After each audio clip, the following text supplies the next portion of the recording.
Are we all too cynical for Star Trek? The franchise's evolution since the 1960s reflects disconcerting trends in American society. By Bill Coberly, published in The Bulwark Plus, January 31st, 2024. What does it mean if we can't even trust the institutions in our imagined utopias? Starfleet, for those not also raised on Star Trek, is the exploratory, scientific, diplomatic, and military arm of the United Federation of Planets, the utopian interstellar alliance featured throughout Star Trek's 12 TV shows, 13 movies, and assorted video games, novels, and comic books. Starfleet's exact role was left intentionally vague in the original series, 1966 to 1969. The Writer's Guide for the original Star Trek explicitly encourages writers to stay away from it as much as possible, partly to avoid getting into the details of Earth's future politics.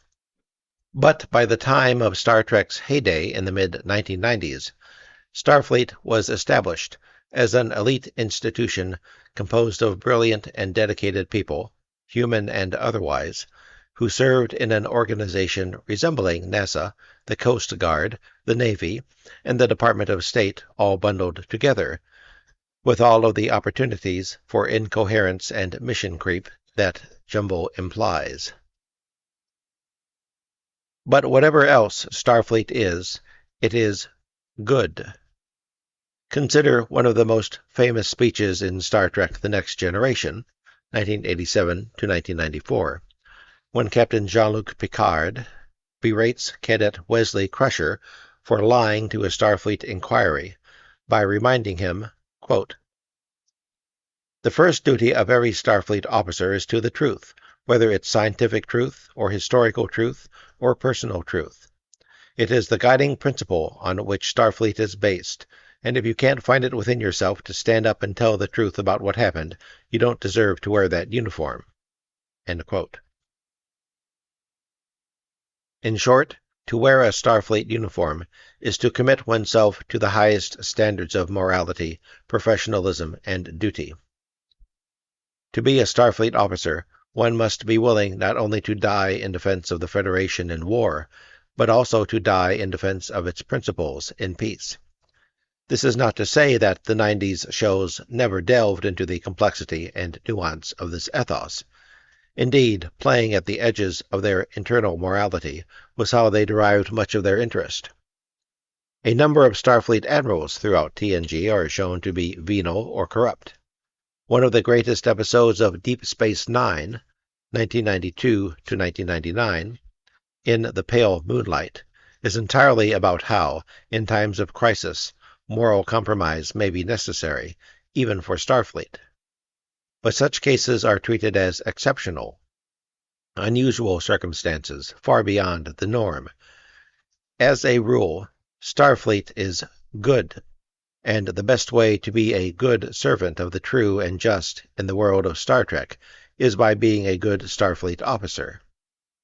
How does one be a good Starfleet officer? By doing one's job, by being a professional, by following one's duty. Things are different in modern Trek. By modern Trek, I mean the 5 major TV shows that have aired since the franchise returned to the small screen in 2017. Discovery, 2017 to the present. Picard, 2020 to 2023. Lower Decks, 2020 to the present. Prodigy, 2021 to the present. And Strange New Worlds, 2022 to the present. Starfleet as an institution often plays a partially antagonistic role in each of these shows. By the time of Picard, the titular Paragon has quit Starfleet in a huff because it no longer lives up to his principles, and in both seasons 1 and 3, it is revealed that Starfleet has been compromised by hostile alien agents and cannot be trusted. The first season of Discovery ends with Starfleet condoning genocide, only to be stopped by our heroic crew. Season 2's villain was an out-of-control Starfleet AI that threatened all life in the galaxy.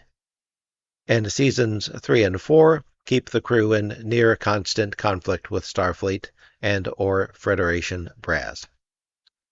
Lower Decks is centered on the adventures of a low-level officer who routinely defies Starfleet regulations to help nearby planets in ways that Starfleet would not condone. Even Strange New Worlds, the most archetypal of the modern shows, emphasizes how unjust some of Starfleet's rules are. In the first episode of the second season, the crew is forced to steal the Starship Enterprise itself to rescue a comrade in defiance of Starfleet's orders. The 3 Abrams Trek films from 2009 to 2016 are essentially in a separate continuity and have a largely different production team, but they also frequently feature Starfleet as an antagonist. Modern Star Trek, much like older Star Trek, often presents its main characters as moral paragons, but whereas older Trek would usually depict them embodying Starfleet's ideals in the presence of challenging aliens, modern Trek is more likely to establish their uprightness, by contrast, with the faceless and untrustworthy institution of Starfleet itself. Both eras do both things, at least occasionally, but the ratio has notably shifted. Dylan Roth, writing for Fanbyte, suggested that as Star Trek has aged, it has, quote, changed from a series about benign authority to one about stalwart heroes protecting an institution from moral decay, end quote. This is true enough, but I also think there's something else going on with the modern Trek shows. Namely, the atmosphere and philosophy of the shows is much less comfortable with the maxims of professionalism and duty that were foundational to pre-2017 Star Trek media. Setting aside the animated series, the characters in the core 3 modern shows, Discovery, Picard, and Strange New Worlds, are less concerned with professionalism and duty, and more concerned with personal morality, authenticity, and teamwork. In the Deep Space Nine episode The Ship, in the season 5, Captain Benjamin Sisko, trapped in a downed enemy warship with his senior staff, puts a stop to their bickering under pressure by shouting at them, quote, I said that's enough. You're Starfleet officers, now start acting like it. Now I know it's hot, we're filthy, tired, and we've got 10 isotons of explosives going off outside, but we will never get out of this if we don't pull it together and start to act like professionals, end quote. Embarrassed and chastened, his crew gets back to work. Compare this with the Discovery episode All Is Possible in Season 4, in which Lieutenant Sylvia Tilly crashes on a desolate moon while training cadets. To arrange rescue, she must, like Sisko, coax the bickering crew into cooperating. Her first decision is to make the cadets introduce themselves, icebreaker style, as if at an HR-mandated company retreat. As they face various obstacles, Tilly repeatedly encourages the cadets to work together as a team, but she never chastises them. In her final plea for them to work together, she asks them, You gotta decide now, are we going to work together as a crew or not? In response, one cadet announces that he doesn't trust another because of, essentially, racism. I hear you, Tilly responds, before encouraging the other to share his own experiences.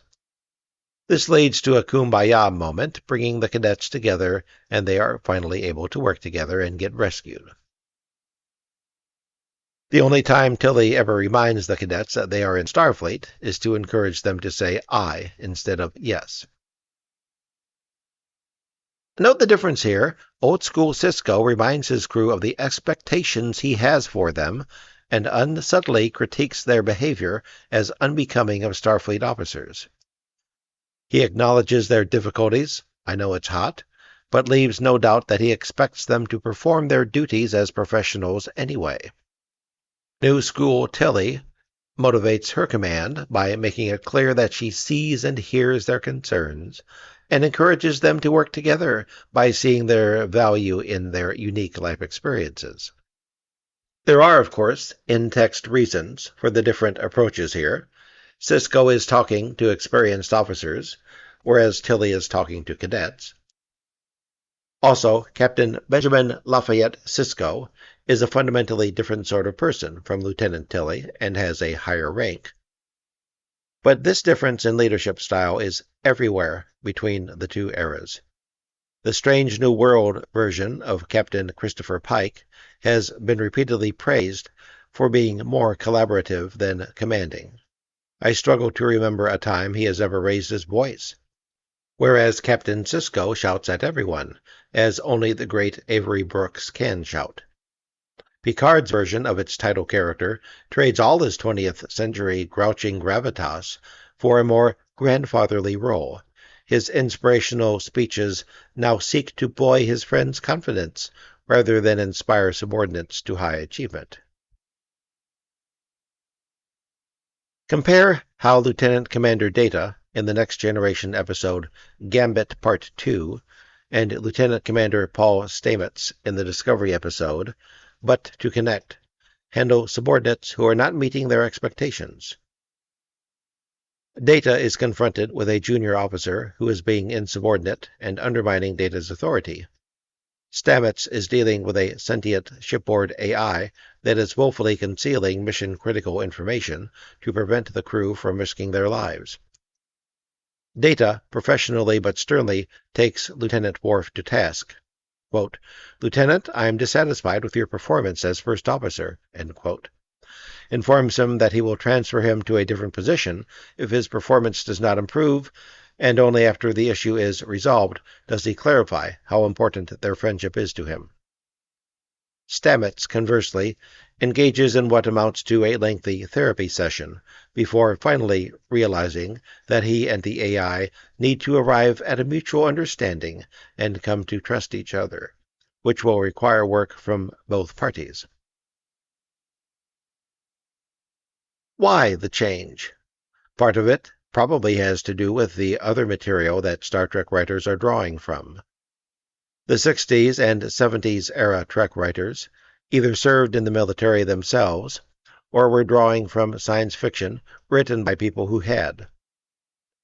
Gene Roddenberry, the creator of Star Trek and many of the great science fiction authors of the mid-20th century, including Robert Heinlein, Arthur Clarke, Isaac Asimov, Frank Herbert, and Walter M. Miller, Jr., each served in some capacity in the World War II era U.S. or British armed forces. Obviously, modern Trek writers are far less likely to have served, but are far more likely to have worked in 21st century corporate America, which has a rather different set of norms and concepts of professionalism.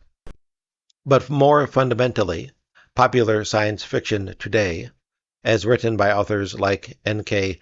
Jemisin, Martha Wells, and Tamsin Muir, is more likely to be concerned with questions of identity and combating imperialism.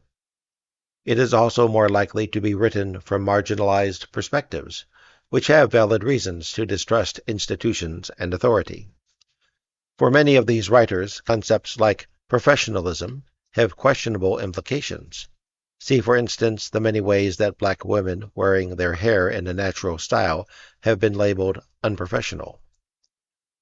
A leader who expects you to behave in a certain way and yells at you when you don't is less likely to be understood as a benevolent, if demanding, aspirational figure than as one of the many petty tyrants who run storefronts around the country. More Edward Jellicoe or Terence Fletcher than Benjamin Sisko or Raymond Holt.